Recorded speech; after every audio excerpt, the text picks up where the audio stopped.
Howdy, everybody. Hope you're doing well wherever, whenever you are. We're here for Quest 2 in the story Echoes of Enigmatis for Everybody Codes. Um, Again, I think I've saw these before, but a long time ago, so I don't actually remember anything about them, which is good because it means you'll get to see me do a live solve. Hopefully, it goes well. Everyone, hold on to your hats. Um, Anyway, if there's other puzzles you'd like me to solve, obviously send them my way. I'd love to, love solving puzzles. It's kind of fun to do. And I definitely feel like the more I do it, the better I get. So if you're feeling confused or you don't feel like you have the answer to one, just get solving. That's what I'd say. Start solving. Search for help if you need help. Um, and give it your best. Let's get started. Quest 2, Tangled Trees. Entry 31. Please don't be like some kind of tree structure. I may definitely need some help if this is a tree structure. The Tangled Tree Gambit. Finally, I have achieved a significant breakthrough after many sleepless nights and one unfortunate incident involving tea in a fire ruin. I created a new data structure worthy of the Order's archives, the Tangled Trees. Okay. It's looking like we're going to be implementing a tree structure. Let me just... There is some code. So, Rust.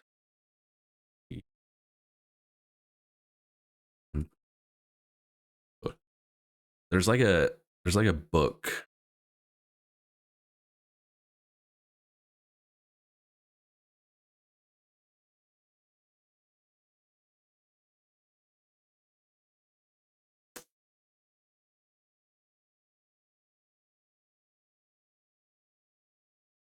Oh no, linked list.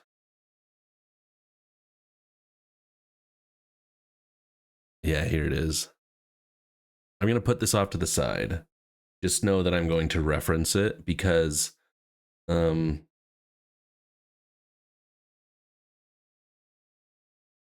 do like the basic safe.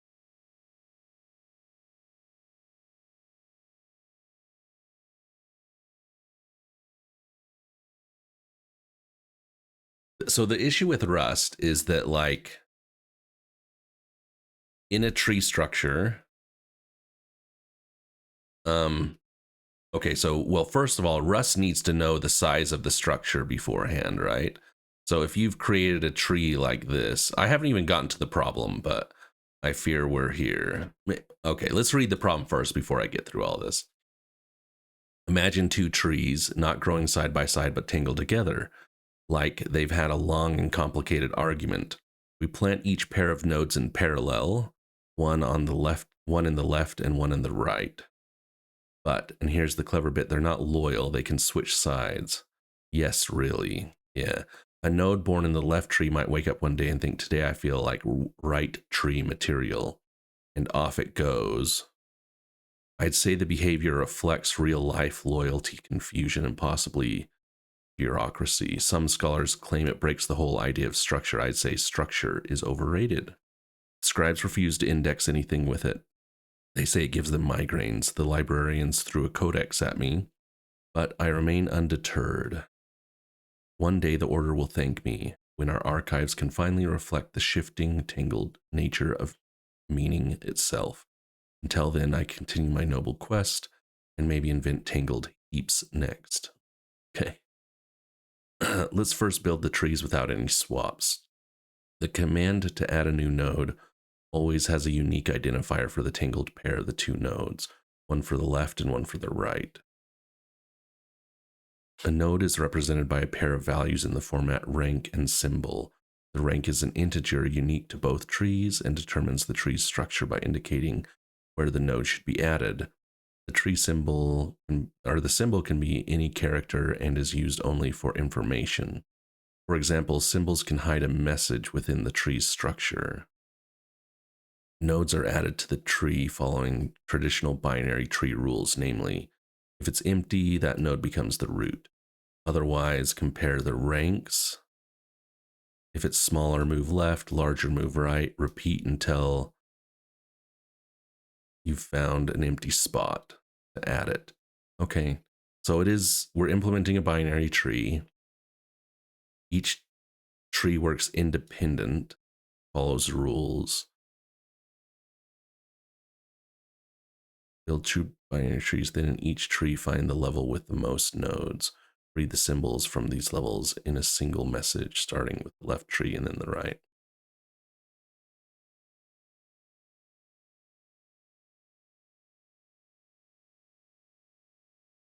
So we have ID left and right. So we're going to do a bunch of adds. So we start with those two, then we add 15.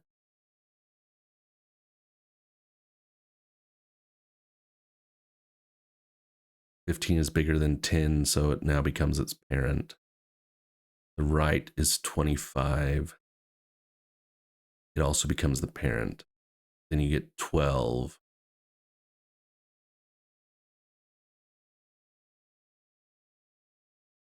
Oh no, these trees are upside down. Yeah. Okay, we're going to build the trees. Okay, so given this input, eventually you get these two binary trees. Finally, for each tree, identify the level with the most nodes and read the letters of that level. A level represents all the nodes that are the same number of steps away. So this one's clearly this. So it's C, F, G, N, L, K.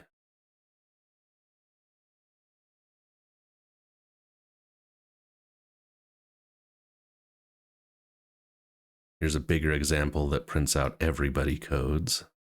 Okay. Yeah. Okay, so we're going to build a tree, find the one with the max depth, and then we're going to print out the values from left to right for that depth. So we had to do some tree parsing. Here's the problem with Rust.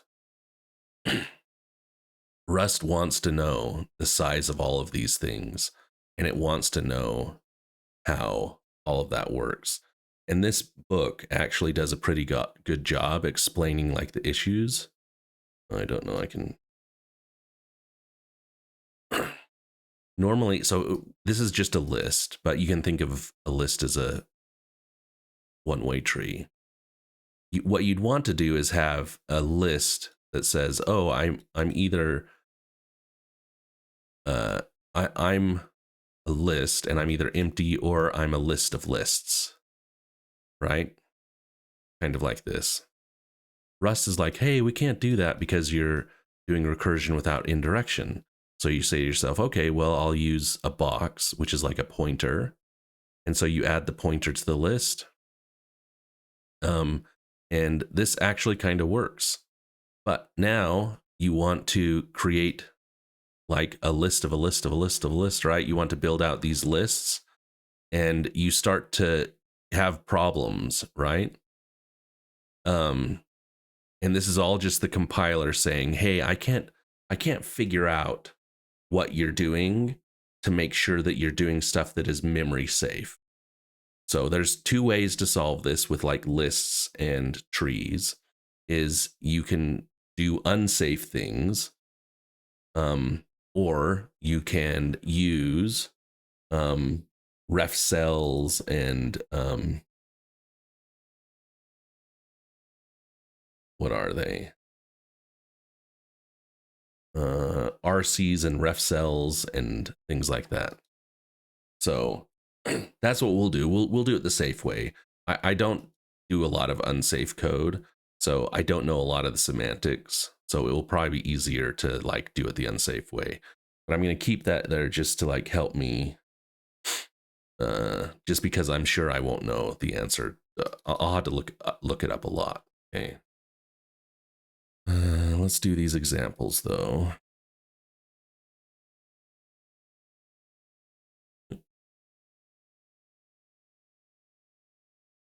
There's 2 for P1.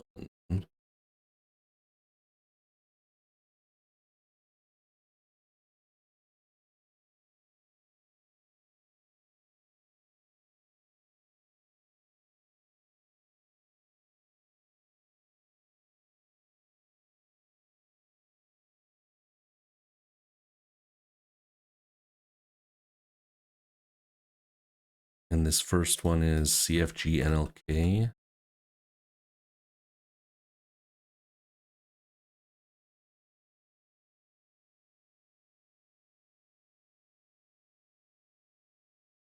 So we're actually going to be returning strings here. It's interesting. Don't always, most puzzles are numeric based.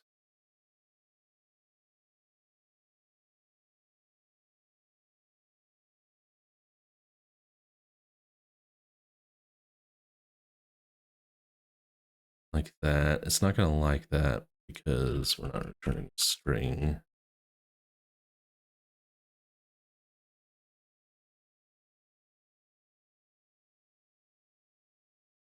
Okay.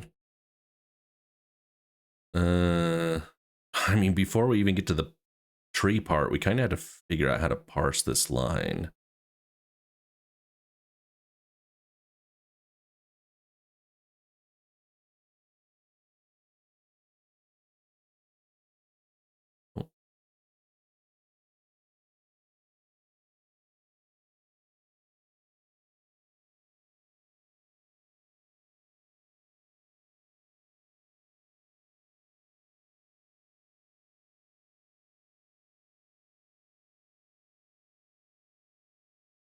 Is it always going to be like left and right, left, right, value this, value that? So like,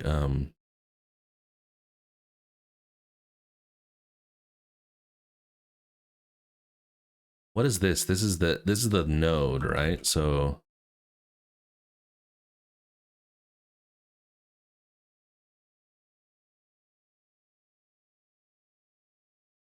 what is that? The value in the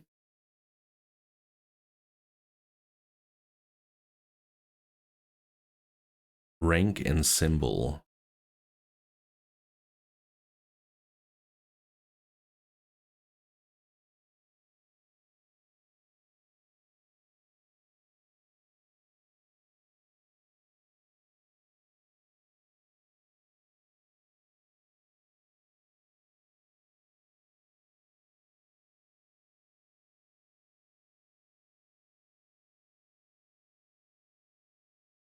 So we want to impl from for this. Maybe we assume we get this whole thing. So we'll say,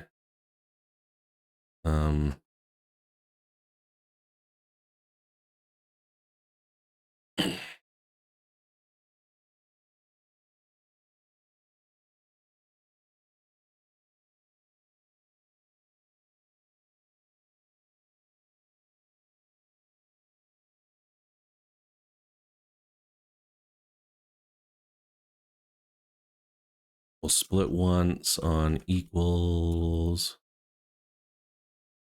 unwrap one. So that's going to get us this part right here. And then we will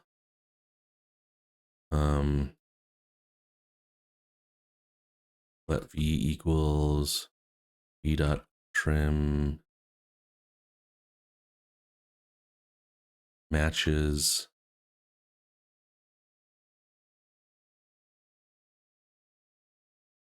you do like this.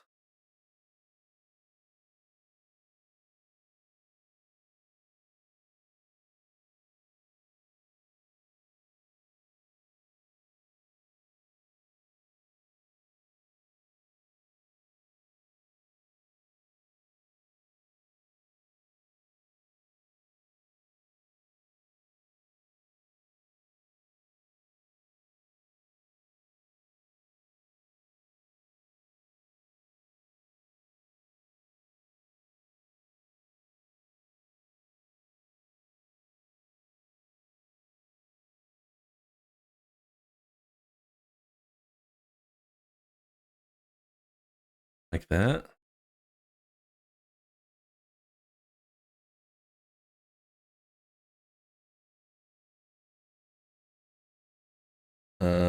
Okay, well, let's parse the instruction and then we'll see if we got this actually right. So we have a node. Now we need to our instruction is going to have an ID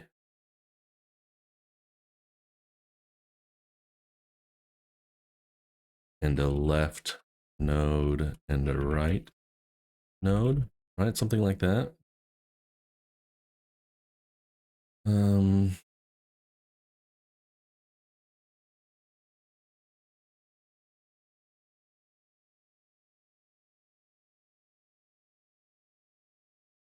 Actually,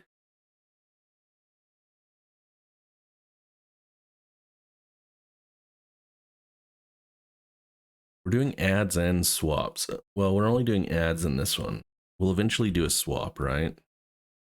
So should we actually do this as like an enum instruction with add size node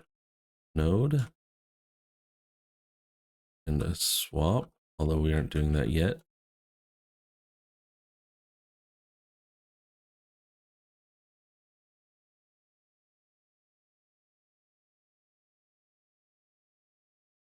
So we just impl from stir for no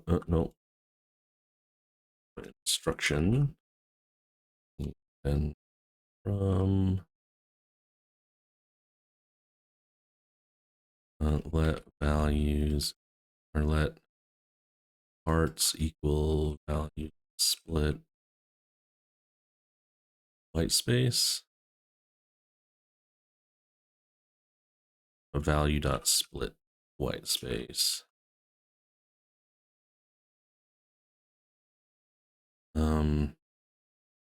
Match p dot next. Let's add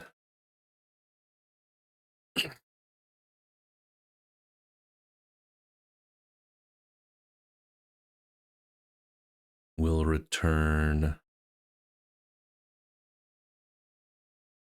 instruction add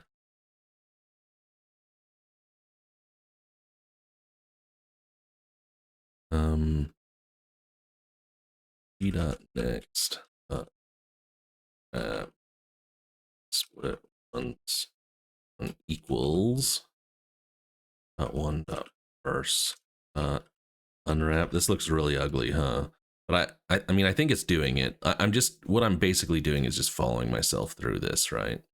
So the next is going to be the ID. So we'll get the ID. We split once to get, and we get this value here. Parse unwrap it. That's going to give us our ID. And then we'll do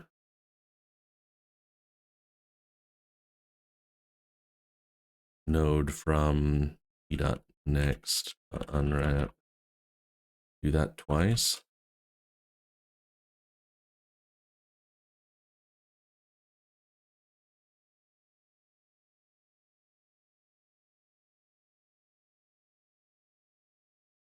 Like that.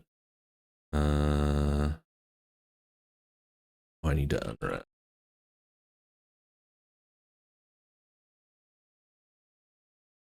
Somehow that worked. Oh, I need to make this mutable.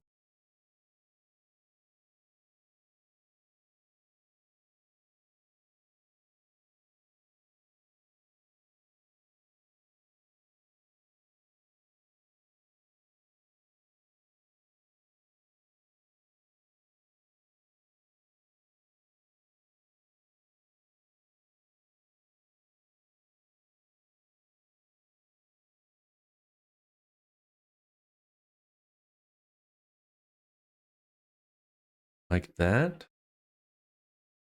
Um,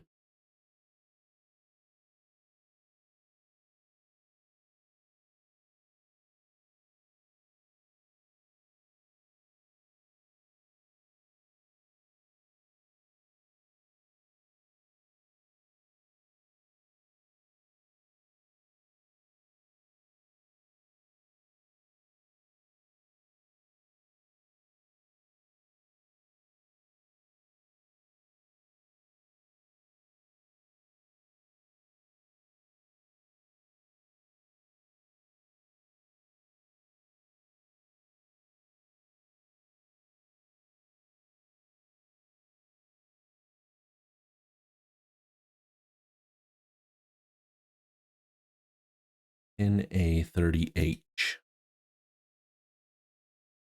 NA38 to 15E25I. Okay. I mean, it looks like we got it right there. Okay, so we now have a node. We now have an instruction. So now we need to build our tree. It's a tangled tree, right?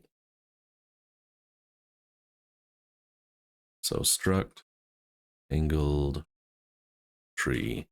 And we have two sides, right?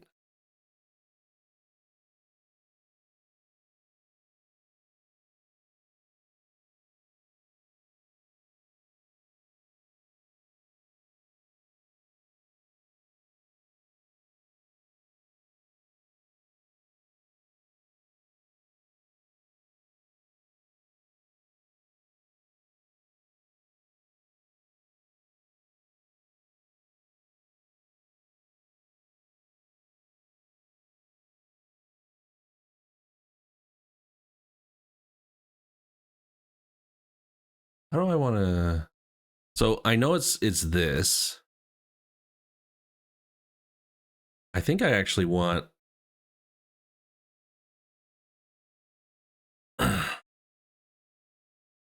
like this.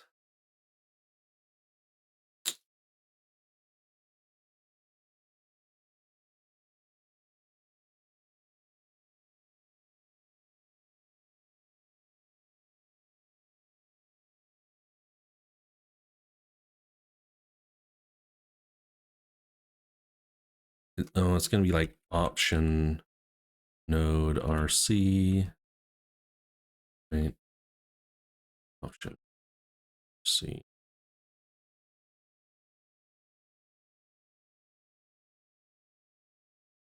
And this is a tangled tree node.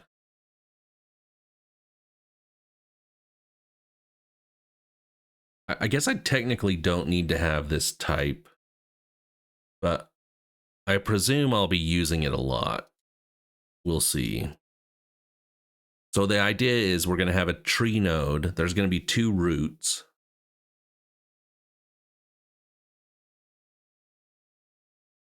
We're going to kind of work on them independently, but each node is going to have an ID. Well, wait, isn't the ID? No. Oh, the ID is what's given to us right here. Wait, why do we need the ID? Maybe that's in further parts.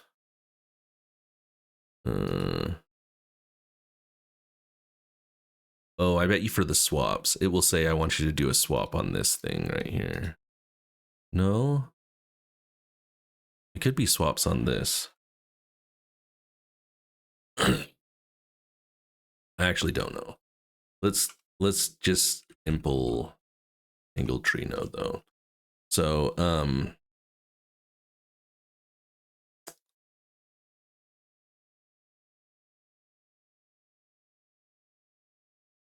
what do we need for a tangled tree node? We're given like an ID in the node and or sorry, ID node.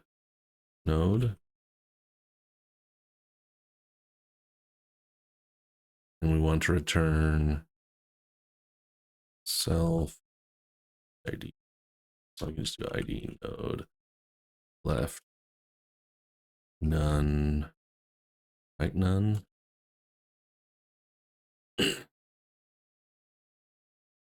Okay.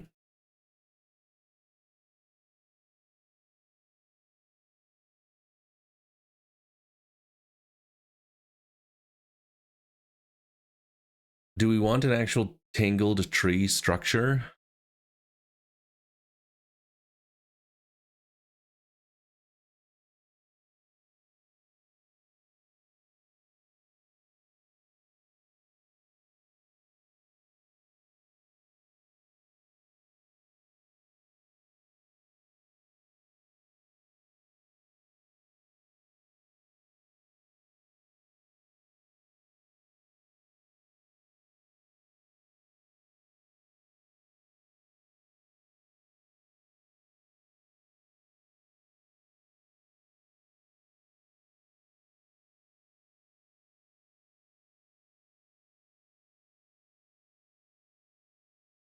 I think this one has to, this one is node RC as well.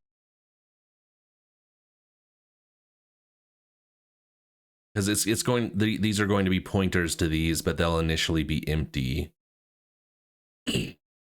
So we need to handle those. But then I think we can just like do like an apply, right? So we impl tangled tree, and then we do fn new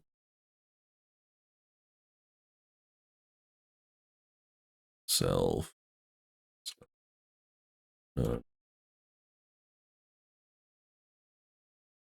None. It's funny because the tangled tree is actually like a tangled, this is what I was thinking about. The tangled tree is actually a tangled tree node without an ID or a node, right? Like you just start. So I was wondering, do I even have to do like a tangled tree?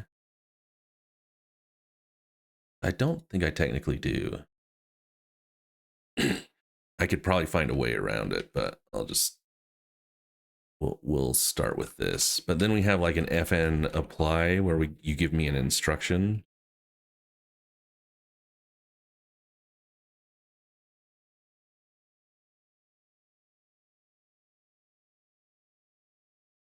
And I'll apply that instruction. So we match instruction.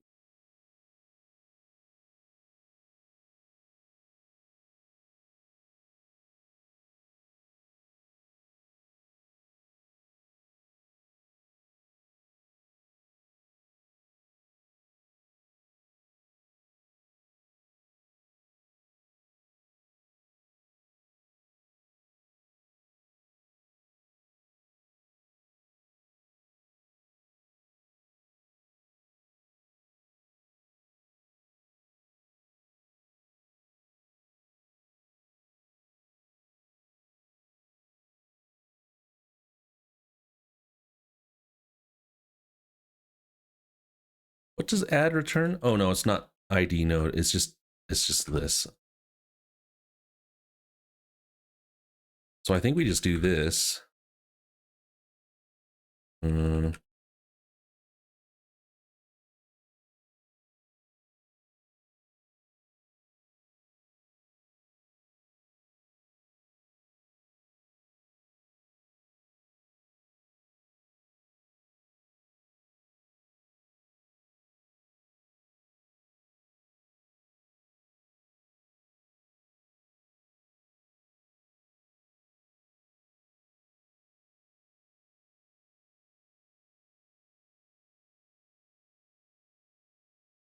I guess this is like her.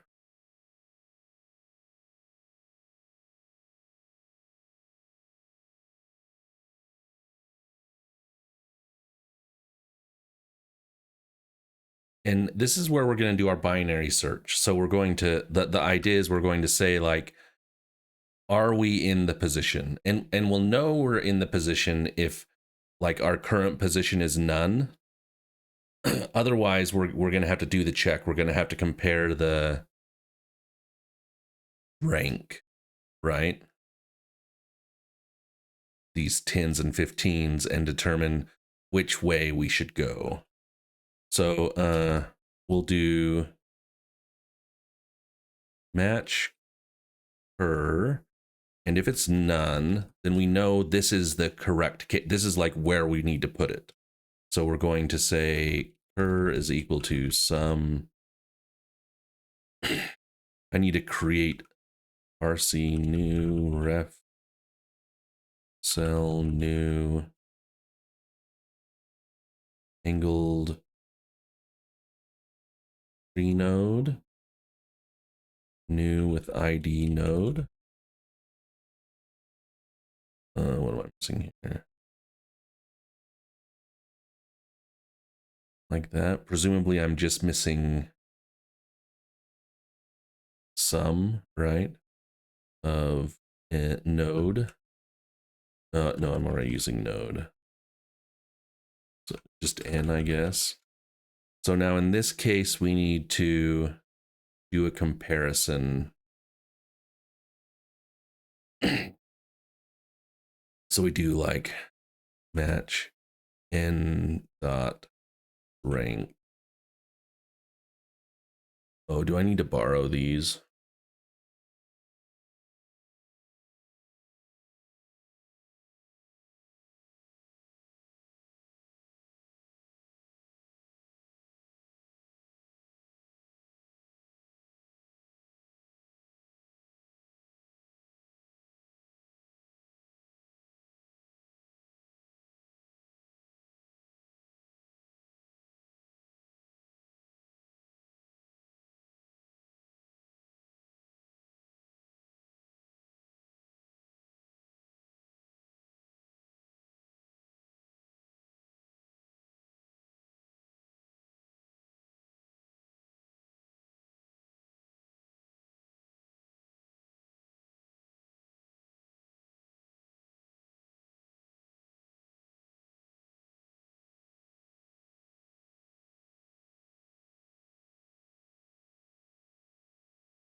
What did it say if they're equal? Will they ever be equal?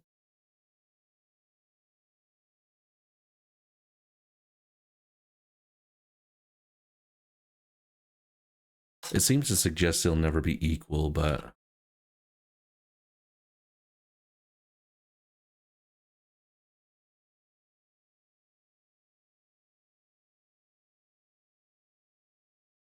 if it's greater or equal, we're going down the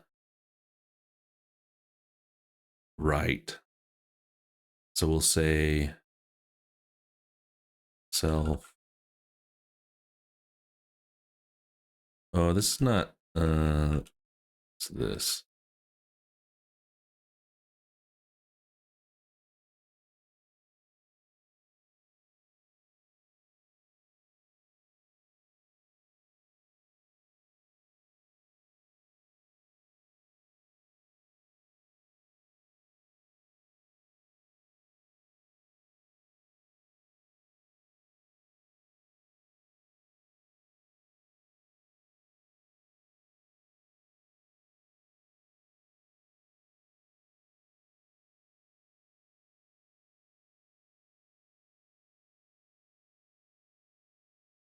First time every time?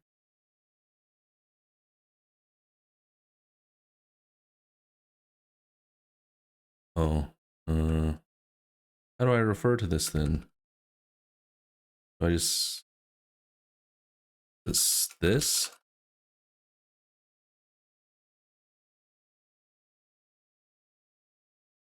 That's, yeah, that's right. Oh, so this one does like this then.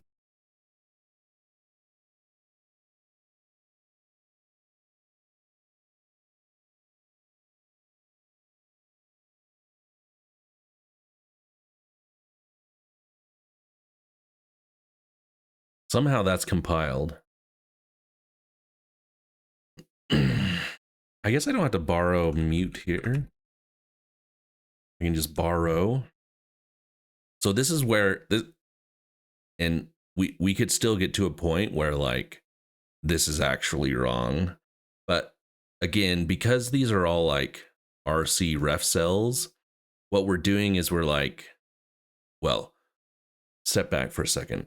What is this add helper doing?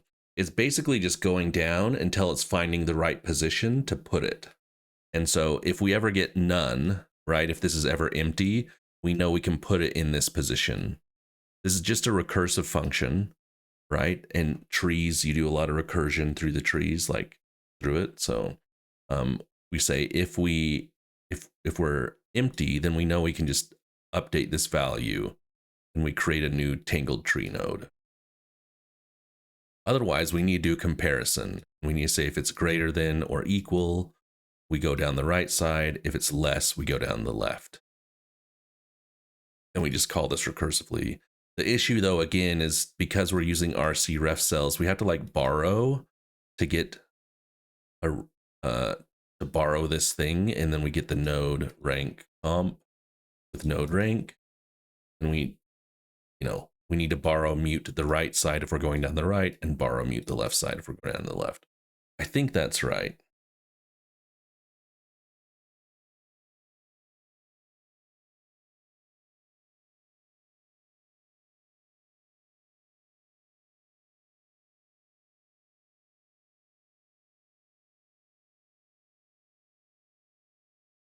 Oh, I can use replace.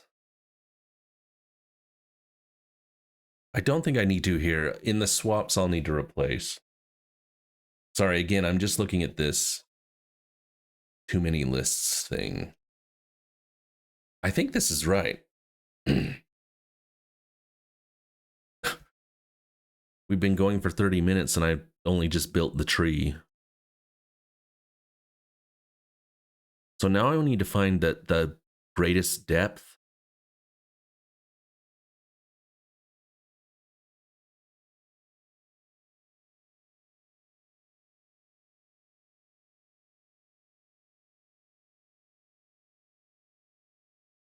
How do I want to track that?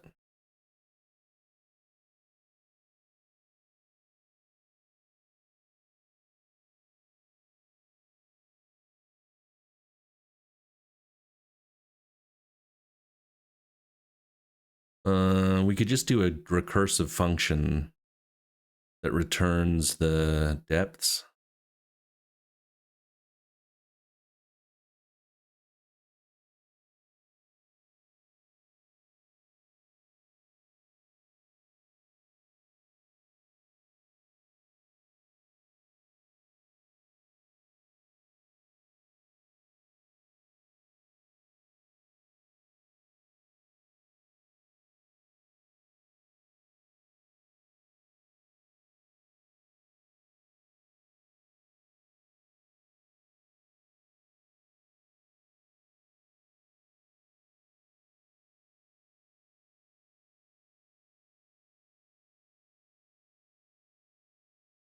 For each tree, so we do have to do both sides.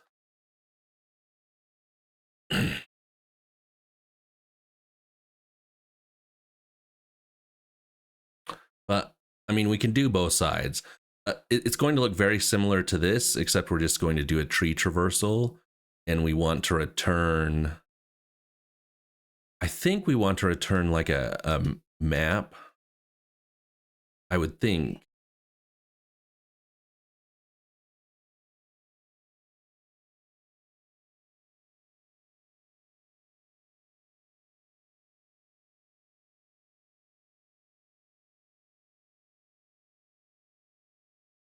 So a hash map on usize spec r.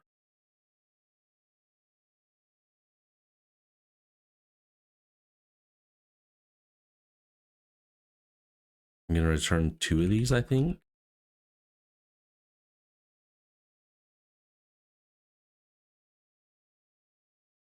Oh.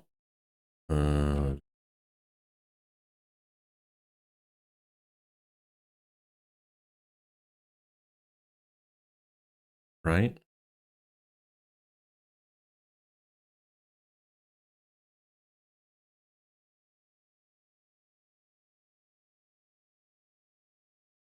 And then I just do a self dot depths. Oh, it'll be like this again. Self depths helper. Self dot left. Oh, I guess I need to have this. Mute left, self left. And we start at depth 0. Now we do it for the right side. Okay. Fn depths helper self. Oh no, we don't get self this time. We get a map of dash usize R, and then occur, which is an option node RC, and our current depth, which is 0. And so for each of the depths, we're going to say if, oh no, we just match on cur. If it's none, we return, we're done, right?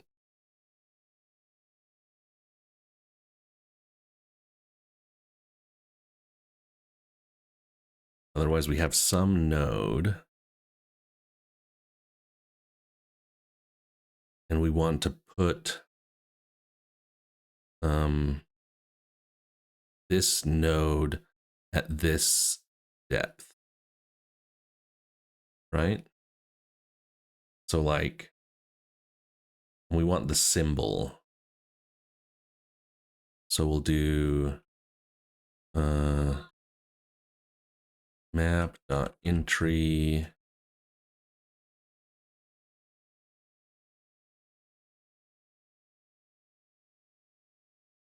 node.borrow.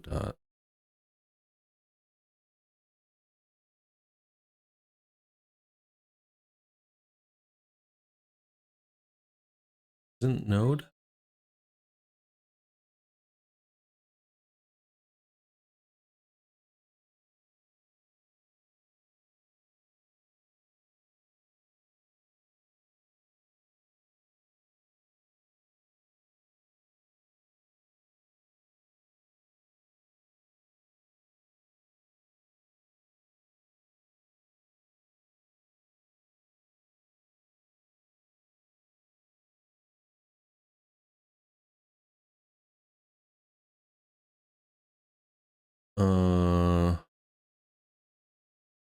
No, it's the other way around. Node.borrow node.symbol is what we're going to push. And here is the depth, right? What doesn't like about this?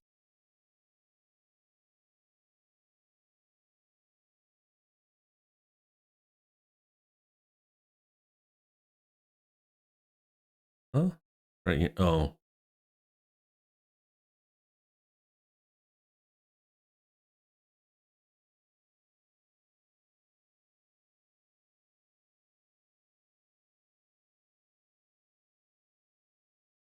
Mute.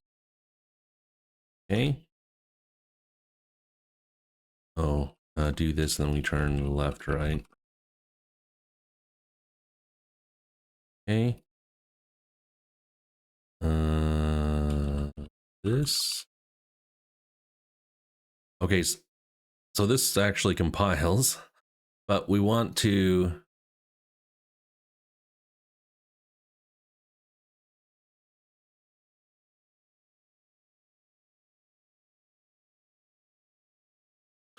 do this at this depth, but then we want to do it again.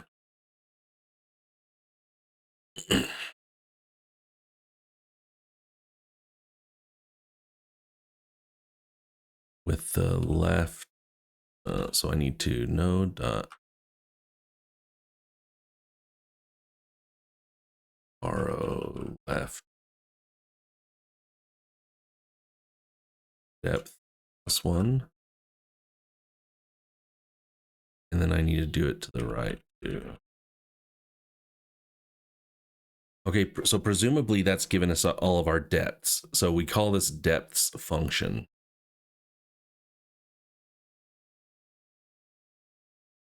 Okay. So we have let instructions equal this, and then we do let tangled tree equals tangled tree new, and then we do instructions dot iter dot for each instruction tt dot apply I, right? Oh, I probably had to.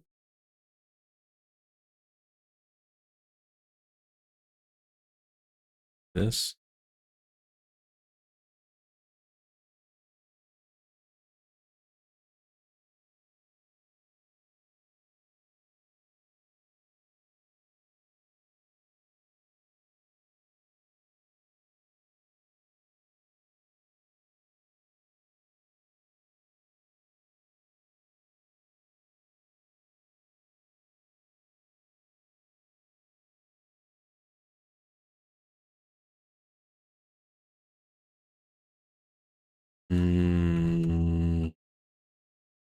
So let's just impl clone for instruction.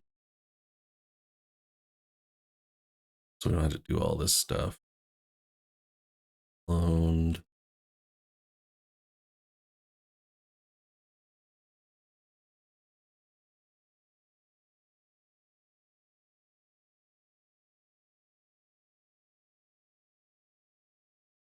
Reference.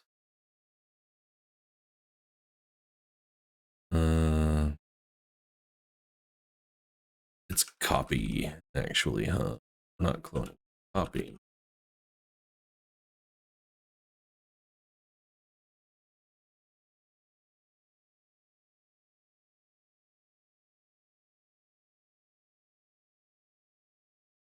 Why doesn't it finish now?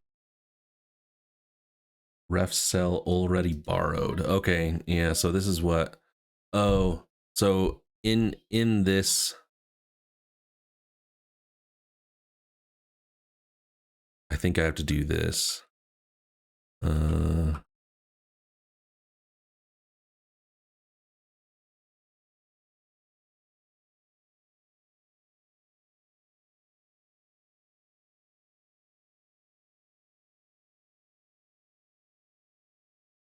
Like let n equals n dot borrow mute.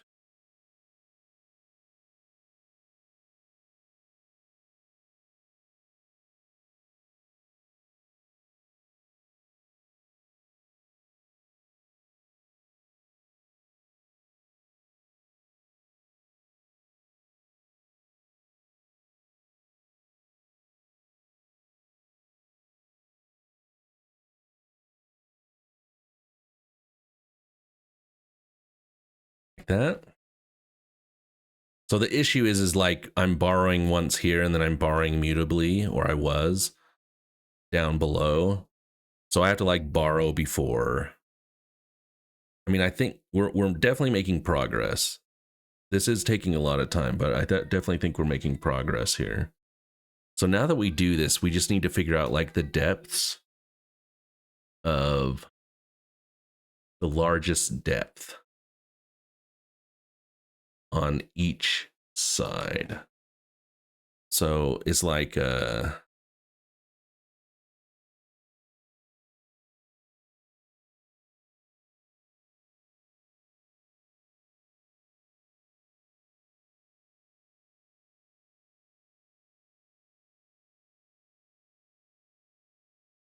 we do a max by key of v dot lane. So whichever one has the largest length, and then we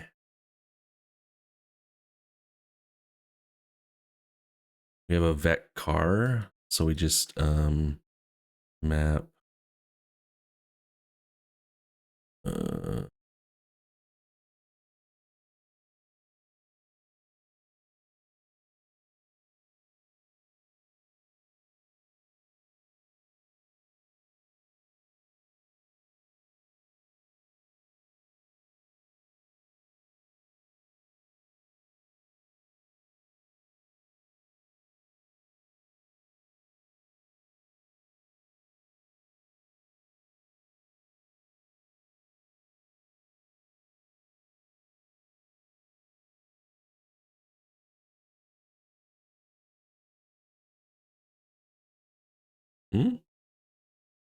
Oh, it's still failing.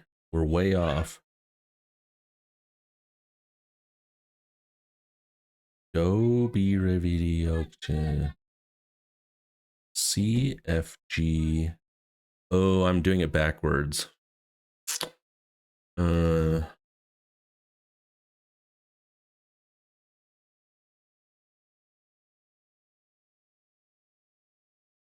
We want to do left node right.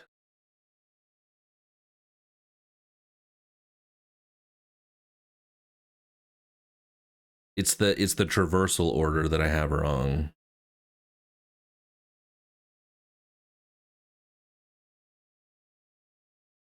Right?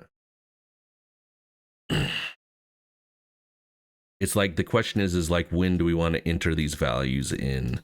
So we just need to make sure we get like the traversal order correct.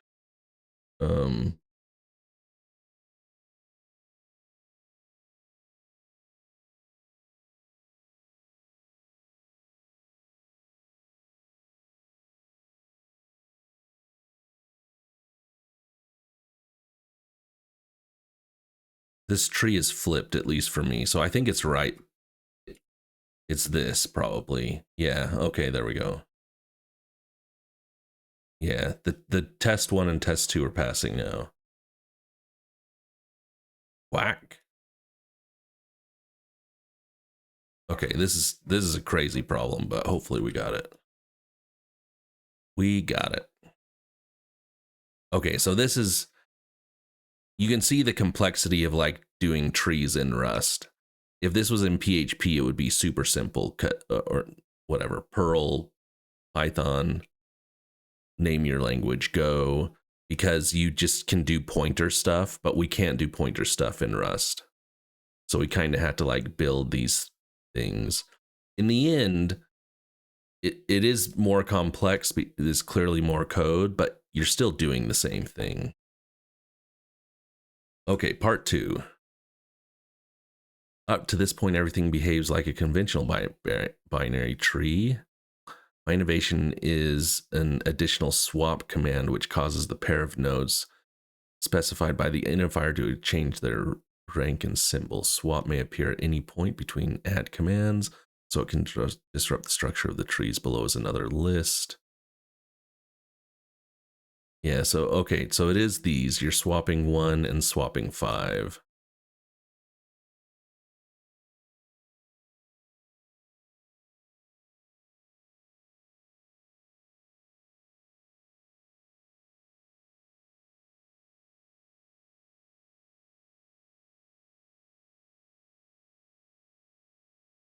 So we just need to implement the swap command.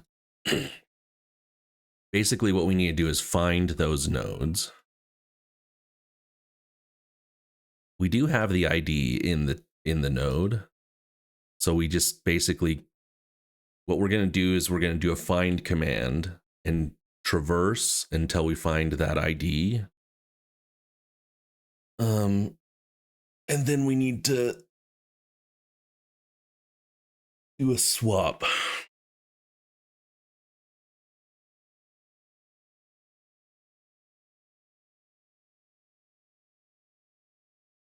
I think that's right.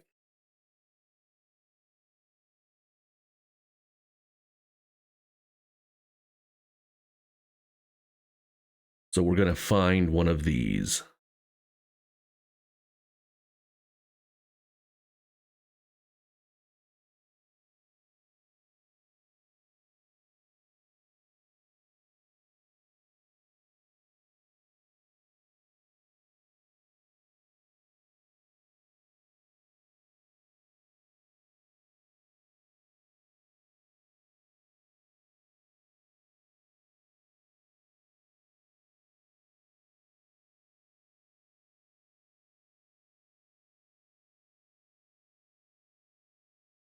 Like that.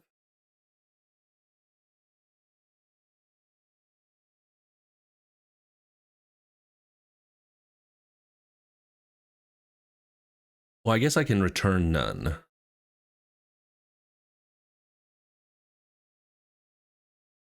So if it's none, we just return none, meaning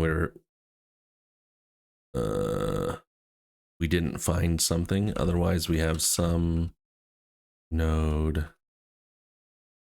and we're going to try and find it on the left side. Oh, it could be this one too, right? Yeah. So we say like if node dot borrow dot id equals id like this, we just return some n dot. Don't you have to like clone it? Was it cloned? No, clone n node dot clone like this. Otherwise, we if let some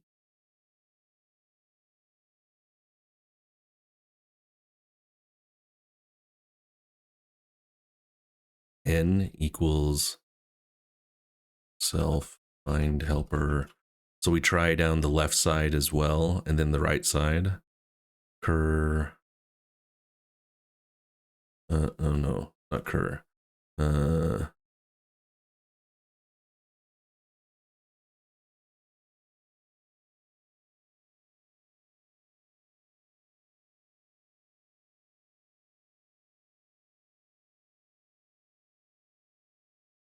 Oh, it's not n, it's node borrow left id. We return some node dot clone. Otherwise, we just return self find helper node dot borrow right id.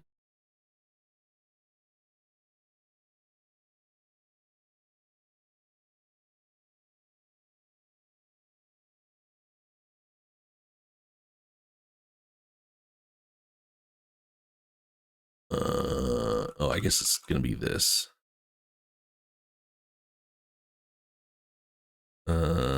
This.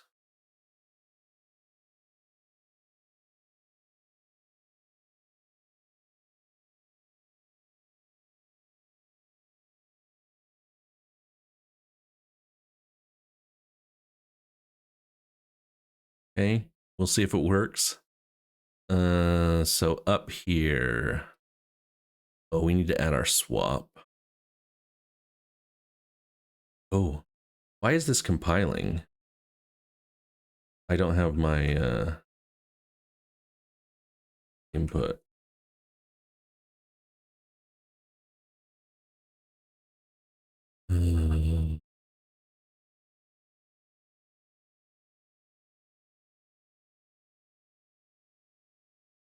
So what does the swap do? We'll have an ID, and we want to find that ID on the left and the right, right? So let the left equal self find helper self dot left ID, and right is equals self dot find helper right ID. Oh.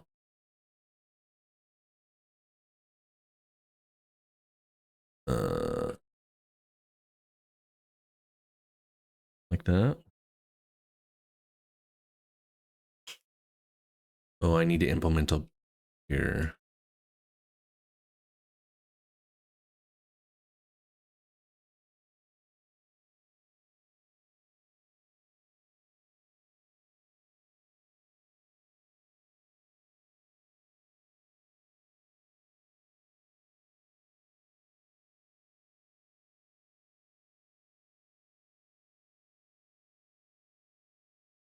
What doesn't like about this?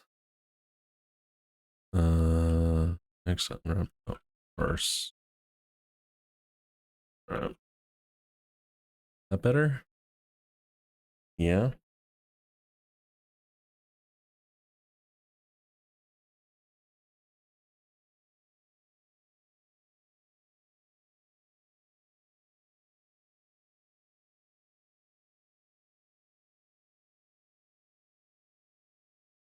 Okay, regardless, we have these two values.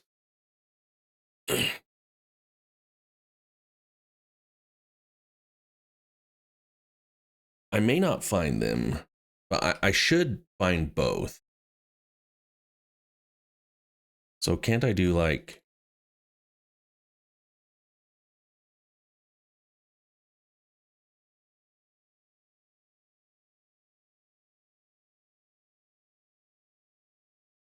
this?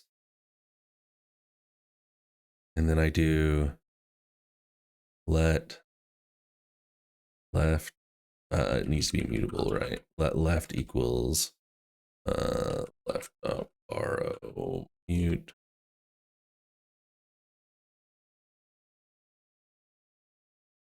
And this is where I think I can use the swap. So there's a swap, standard mem swap, mute.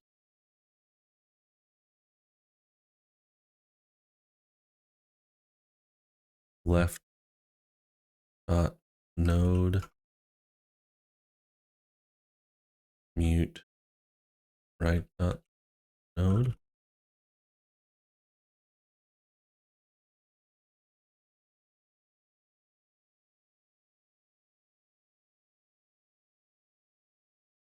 Okay, we're making progress. We have a new set of instructions we need to test out for P2.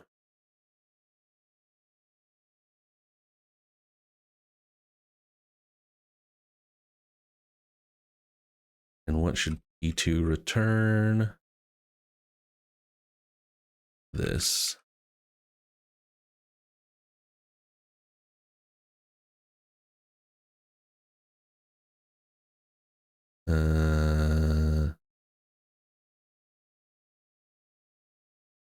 This is just the same thing, but now it's introduced swaps.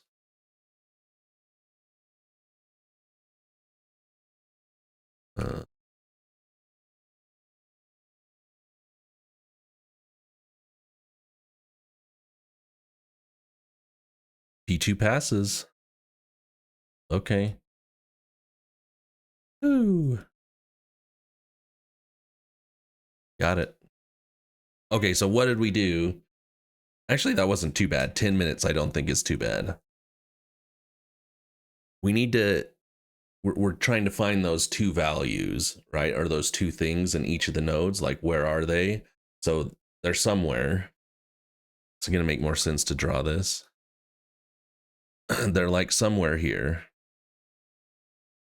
And like, let's say it's this one and this one. Well, we want to swap these two things. We actually just have to swap the nodes though, right?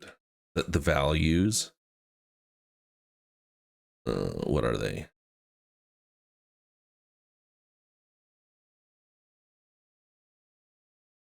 Like these things right here. This node is what we're switching out.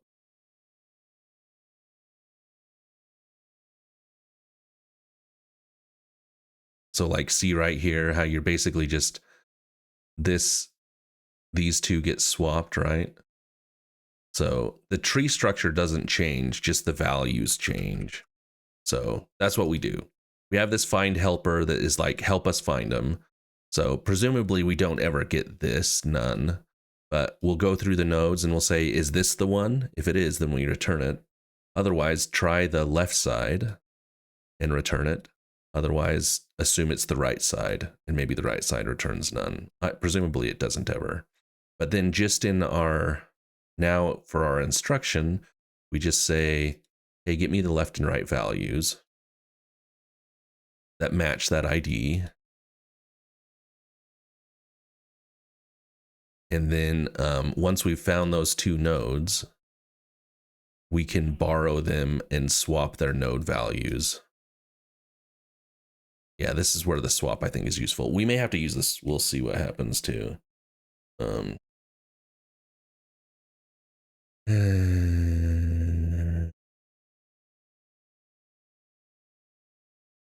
Okay.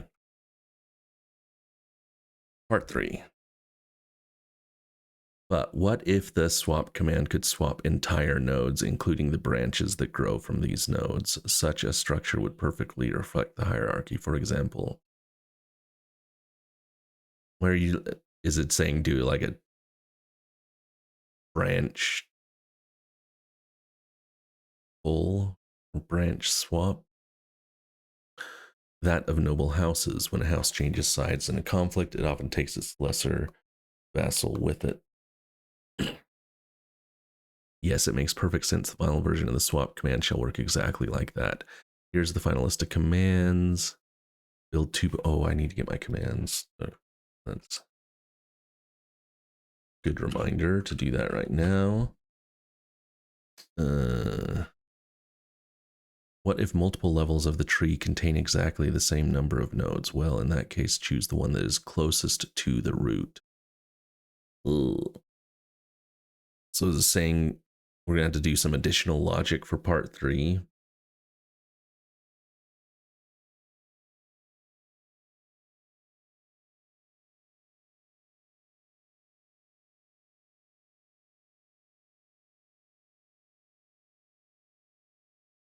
Okay, it's literally swapping the entire tree.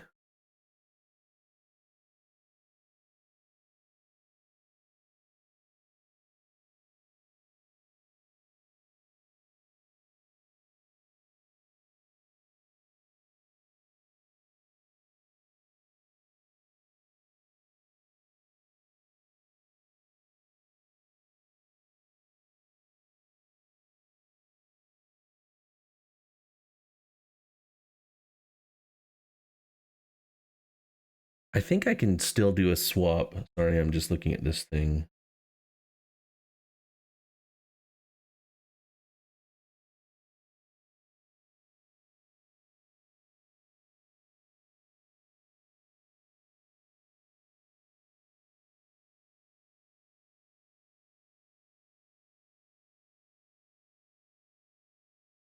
Yeah, I think I can just do it, but I do it on the node link.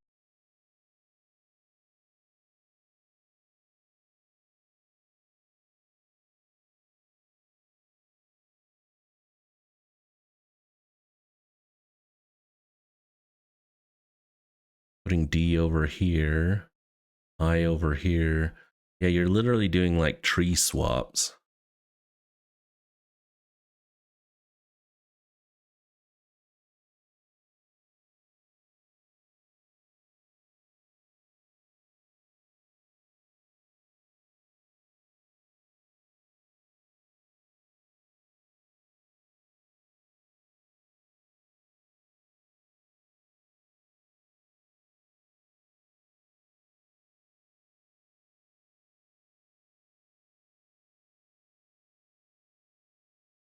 This is nuts. This one is really hard for me, so sorry if this is taking a while.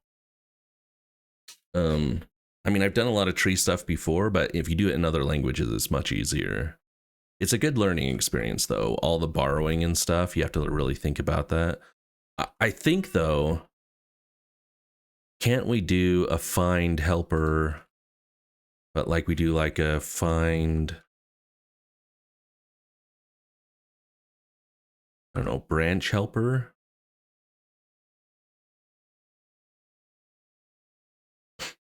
What am I returning there? It's like, actually the find helper,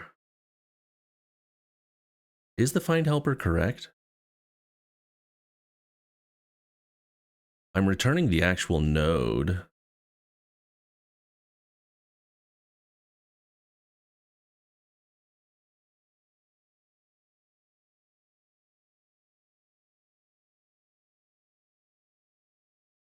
I think I need to do something like this.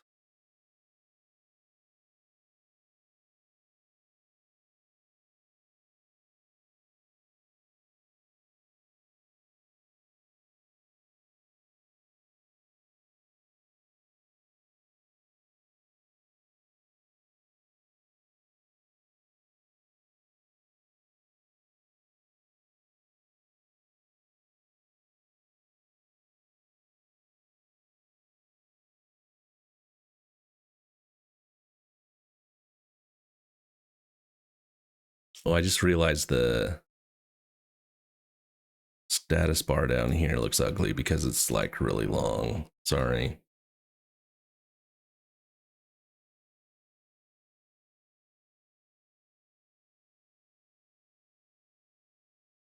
So I actually get these, but now I think what I do is I say, if not P3, do this. And that presumably gets me exactly where I was before. Else, can I just, instead of doing the nodes, I literally do left and right?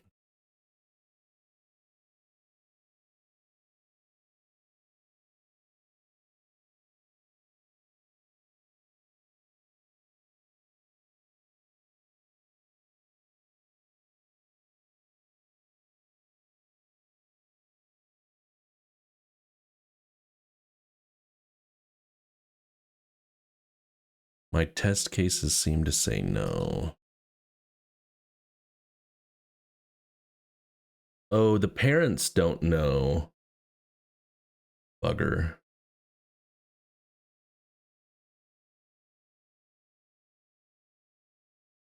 Like this is the node I need to swap, but its parents don't know.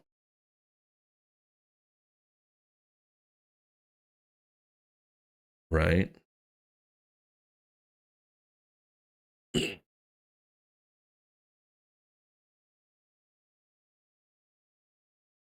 Yeah.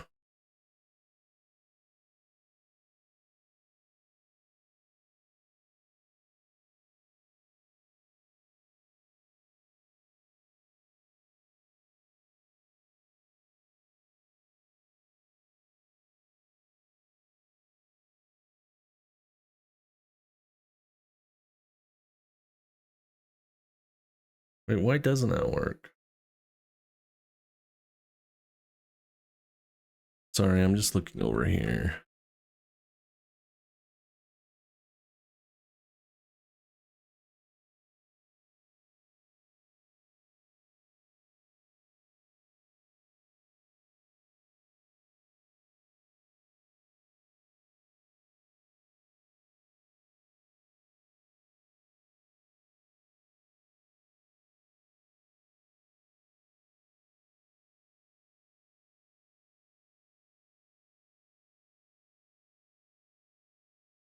Oh, I do have, do I have this right? The test cases right?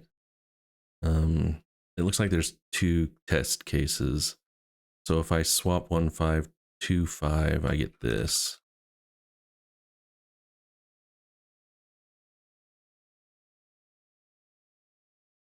If I don't do the last swap 5,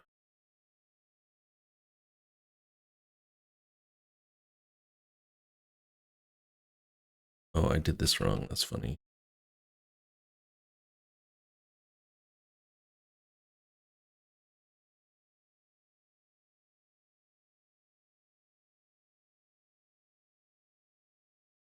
If I don't do this last swap 5,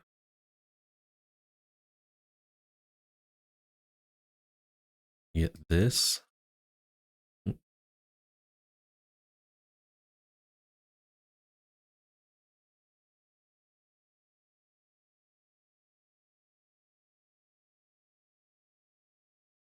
Is that right? DJMGL for the not swap 5. If I swap 5 one more time, I get DJCGL.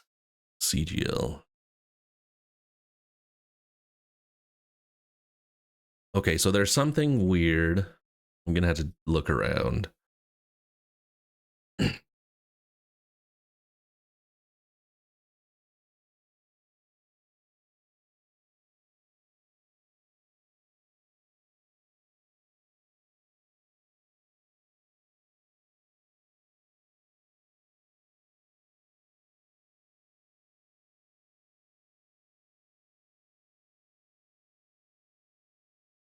Oh, what happens if they're on the same side? What the heck?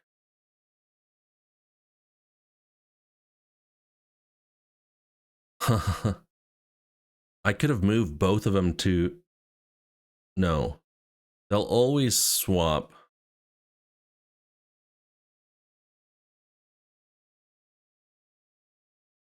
No, they won't.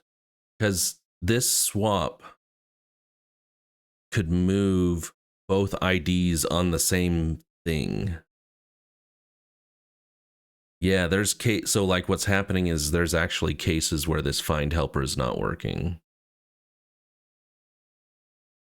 There could be two IDs on the same side.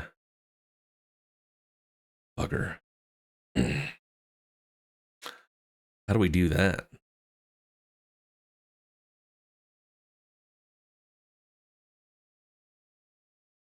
Like find all helper?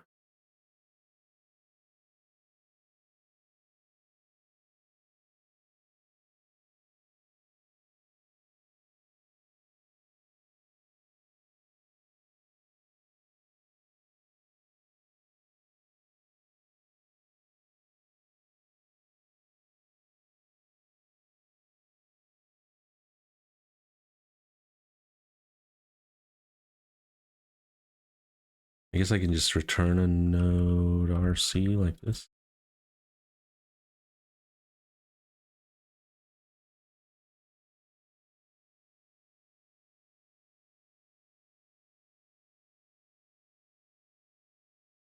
I have to traverse the whole tree. So we aren't going to be, but we do say if these IDs are equal, we'll do like found.push node.clone.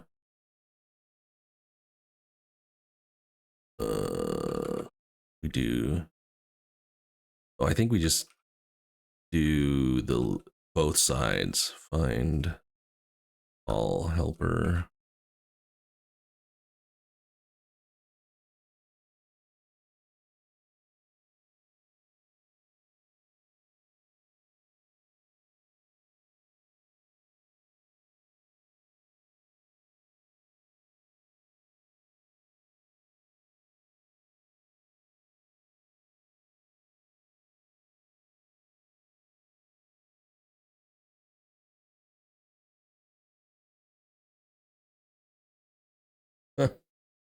I think that's what I have to do is I just have to go through and find the two nodes. And so then up here, we say,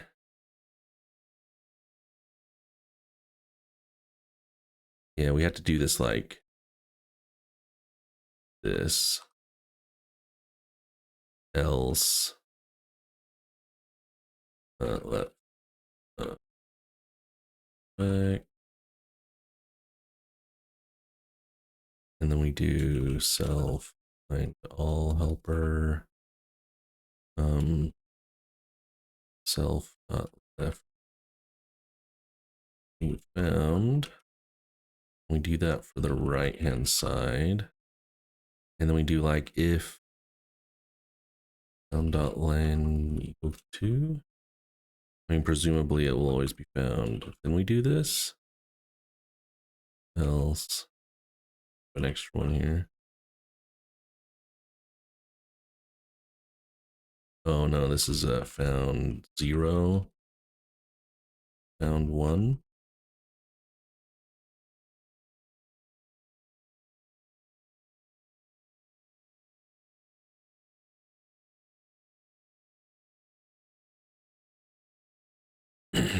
Still not right. I think that is a bug though. I think that I definitely have to do that.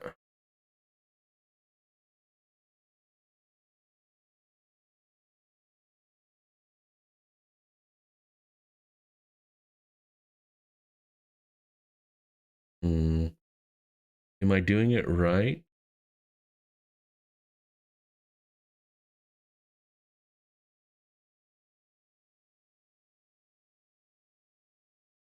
Back RC ref cell. I mean, do I need to do this?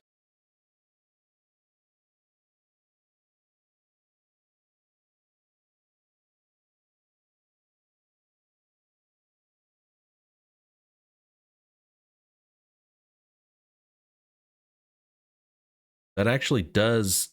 They still fail, but the answer actually changed. I think that's right because these are like the references, and I don't want to swap the references. I want to swap the actual values. But I'm still not getting the right answer. So let's do this. We're going to traverse the left side and the right side and get our found list.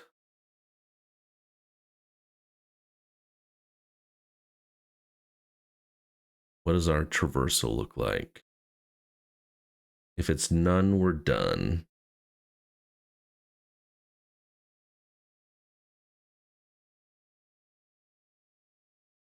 If we find the ID, we push. Is this clone the right thing?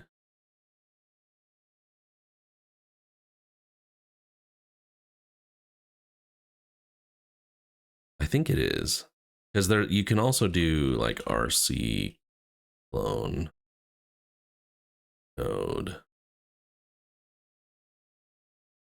Right? But I don't think that's gonna fix it. No. I think that's still right. Borrow left, borrow right. So we check this ID, we borrow left, borrow. Oh, does it have to do with the multiple lengths? What did it say? What if multiple levels of trees contain the same number of nodes? Well, in that case, choose the one closest to the root. Bugger. How do I do that?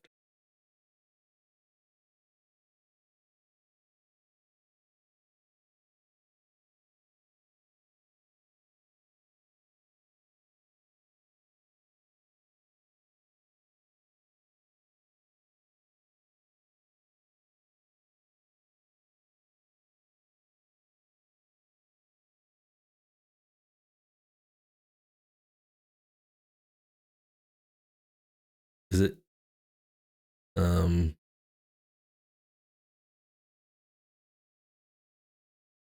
like this?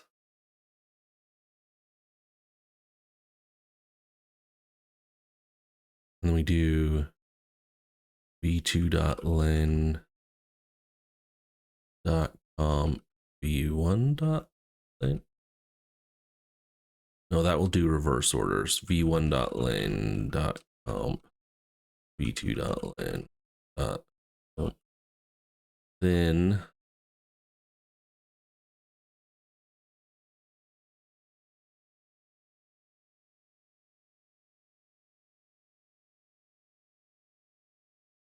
is it then?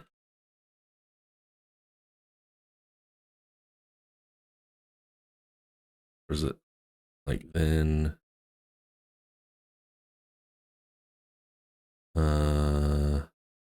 Key1.com. This way's the key1.com key2.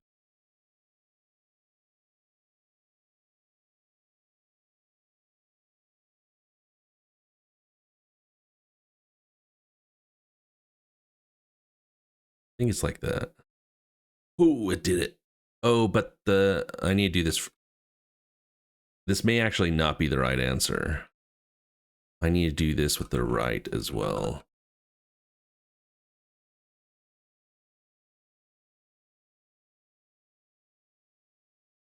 Is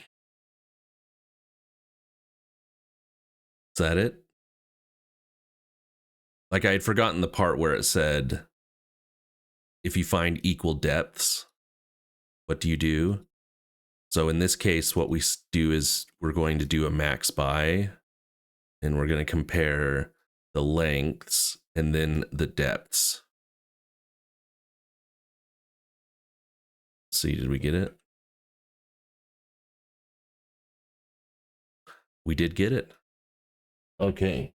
3 hours, is that right? It feels like forever. How long have we been doing this?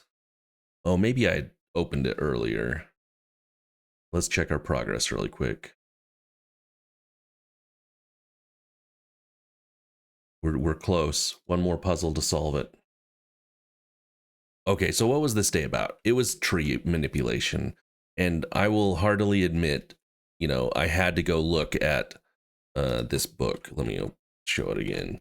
The book does a good job of like describing how to do some of this stuff, right? So here's our swap that I was talking about, replaces and swaps. Removing, we actually didn't have to remove values, but I think this book does a good job of kind of showing you how to like do things.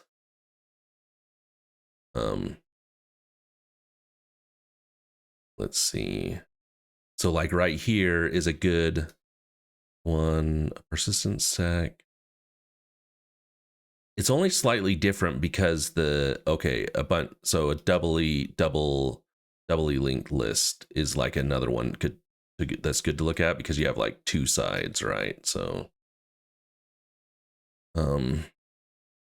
you definitely have to do these like ref cells and borrows all over the place. So you'll see those happening all over in this code as you're like reading through it. I think it does a good job of like showing you how to like do these things. I swear there was one for a tree.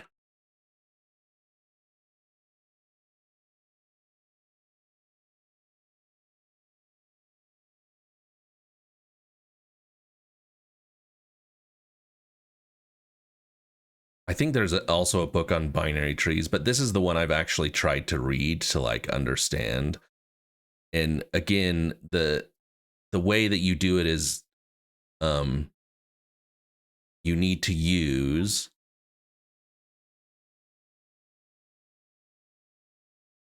where is it? RC and ref cells. So an RC is just like a ref counter, a single threaded reference counting pointer, right? RC stands for reference counted. What it's doing is under the hood, it's tracking how many times that object is referenced. And so it knows when it can like free that memory or delete it based on how many references are being held on to it. And so what that allows you to do then is to say, okay, well, I can, as I'm like iterating through the tree, I can borrow references, from like parent nodes and child nodes, and the compiler will be okay with it because it just knows, oh, okay, this is a reference to like this piece of memory, but it's like being used 3 times or twice or whatever, 100 times. And then eventually, as you delete values, in our case, we aren't doing any deletion, so it doesn't have a big effect. But then it knows, oh, there's 0 here, so it's safe to remove. And this allows the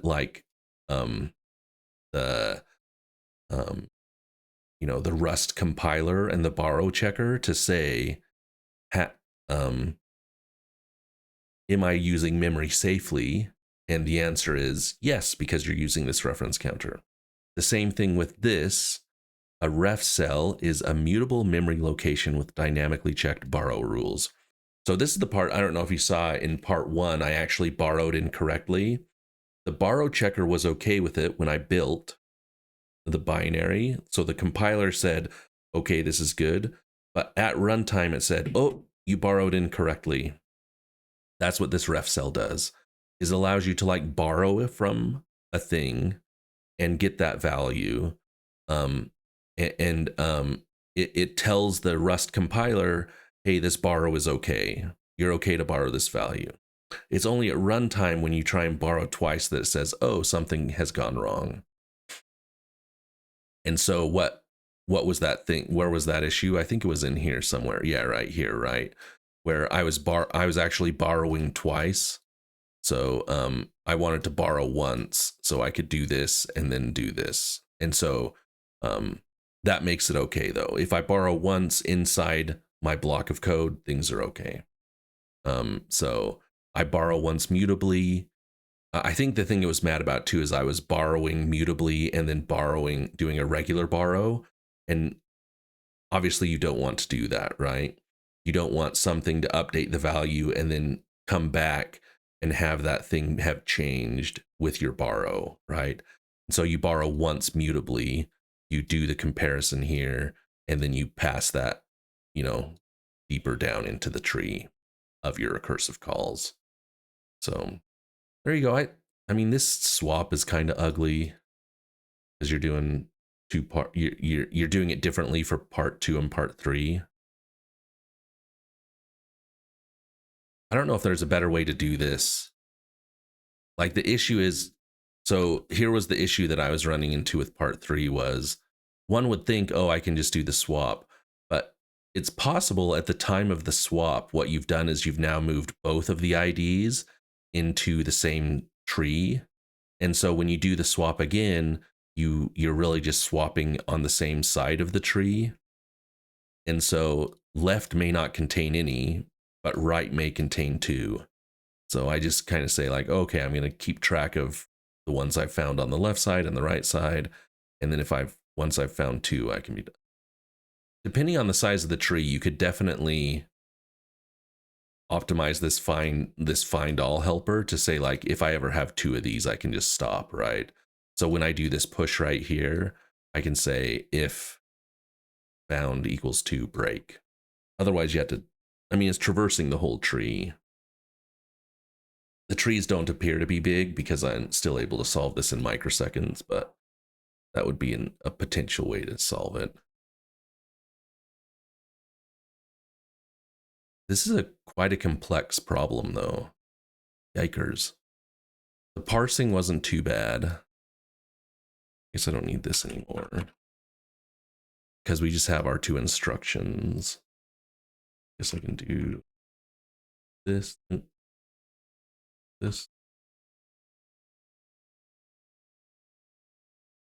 Make sure I, oh, why is my,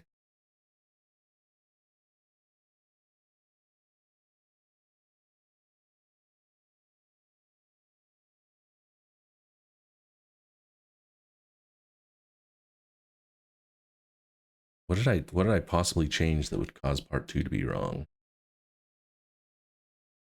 Part 1 and 2 are returning the same stuff.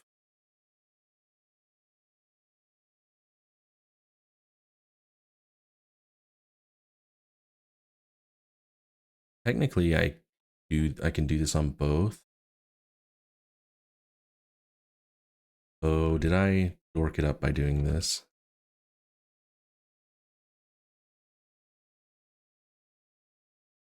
Yeah, okay, I just dorked it up.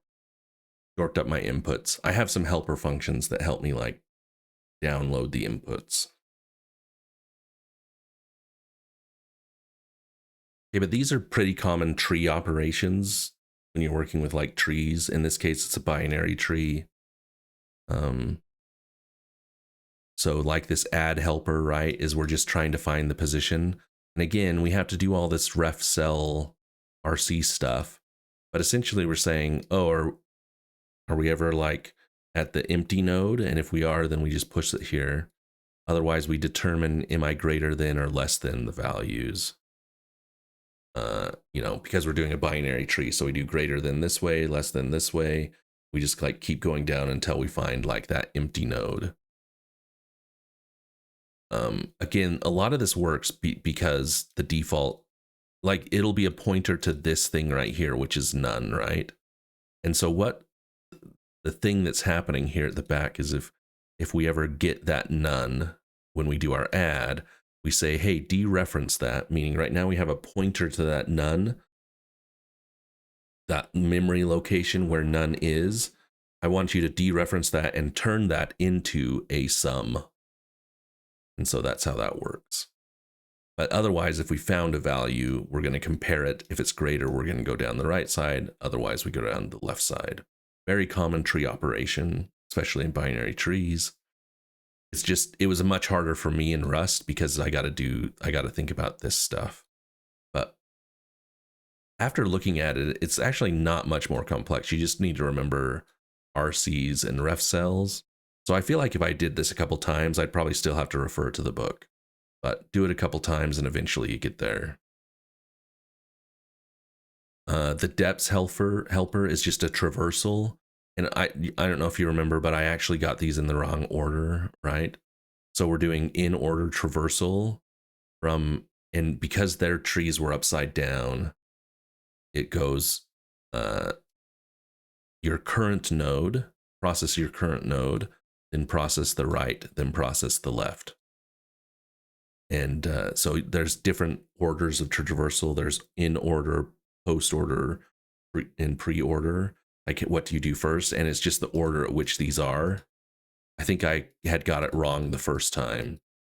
And so this one's in order, but because their tree is upside down, you want to do the right side first and then the left.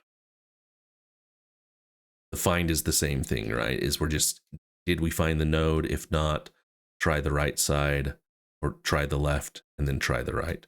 Notice this one is a little different than a normal find. A find operation, you usually say like, I'm looking for a specific value, right? Is this value in the tree?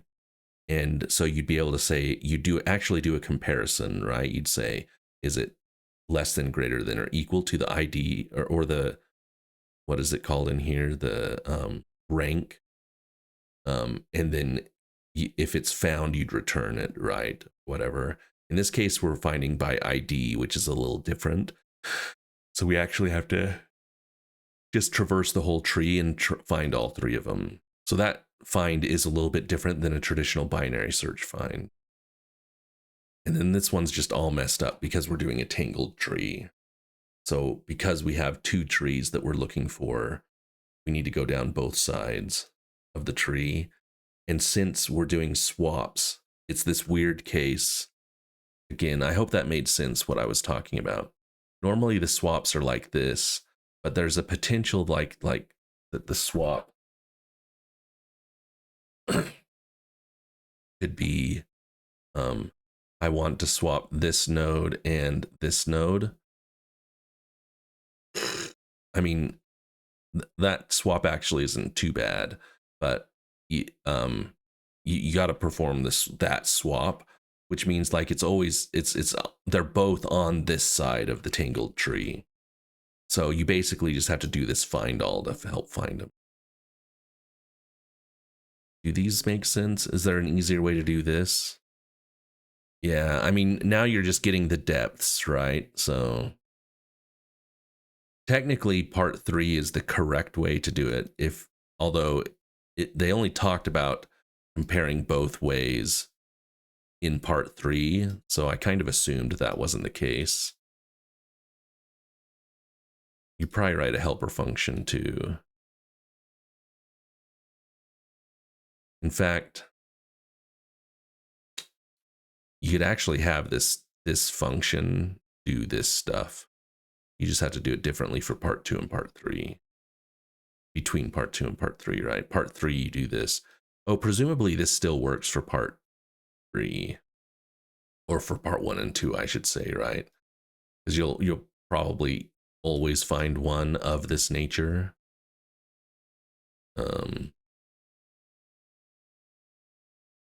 So we could write a depths function that like does this for all of them and just returns the string.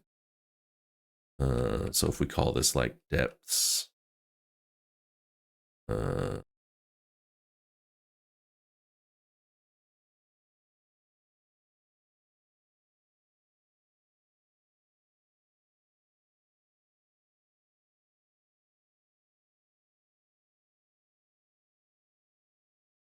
max, just call it like max depth, something like this. Instead of this, we return a string. And then, so we get the left and the right. Oops. Probably want to do part 3.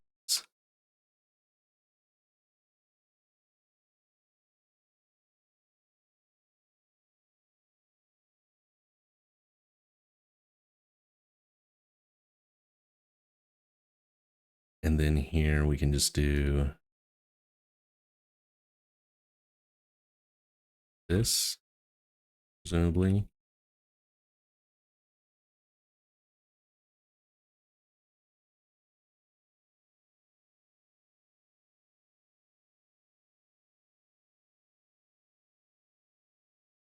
Yes.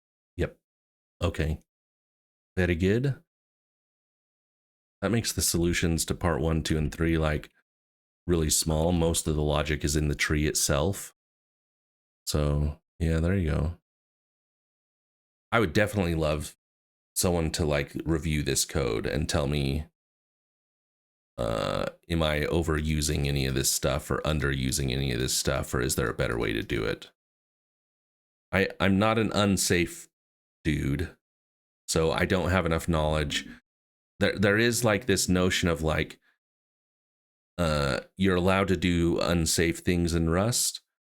The borrow checker won't check those unsafe things, but then it's on you to make sure you have some like safety guarantee, right? So in our case, we might be able to say, oh, well, I don't know that I need to do all of this work because I'm always going to perform operations that are like legal and won't have memory problems, right?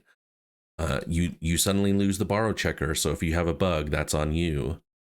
And now you're leaking memory or you're doing something undefined, uh, which could cause your program to crash. But in this case, at least now I'm doing it safely, and so Rust is able to tell me, hey, you've done this safely, or no, you haven't, right? So some of that is at runtime, again, like I said. So it might run the first time and say, oh, you can't borrow this way, right? But you should catch that up front, right? Presumably, if this is in production code, you're like, obviously we wouldn't have all these unwraps all over the place, but you would run your program in a unit test and it would immediately fail because it would say you didn't do this logically correctly. So it should catch those early, assuming you've covered all of those function calls and branches and stuff. So it should tell you you've done this incorrectly. Okay. I mean, I think that's all I want to say about this. Trees, not easy in Rust. Linked list, those type of things, not easy in Rust, but you can do them. If someone has an unsafe implementation, I'd love to see it. And maybe that's something we can try another time, is like, can we do this with unsafe? Like, I think the only times I've used unsafe is when I was like doing unsafe things with like strings. Like I knew a string would like parse valid. I had some bytes and I wanted to turn it into a string. You can do it unsafely for like performance reasons. Think that was like the 1 billion row challenge where you're just trying to eke out the most performance. It's much easier to like parse, do your error handling. Maybe not much easier, but it's better to parse, do your error handling. But in like special cases, you may want to like do unsafe things. So there you go. There's quest 2 in the bag. Thanks everybody. I had a lot of fun. Hopefully you had a fun too. Send me your answers. I'd love to see how you solved it, especially if you did it differently. Bye.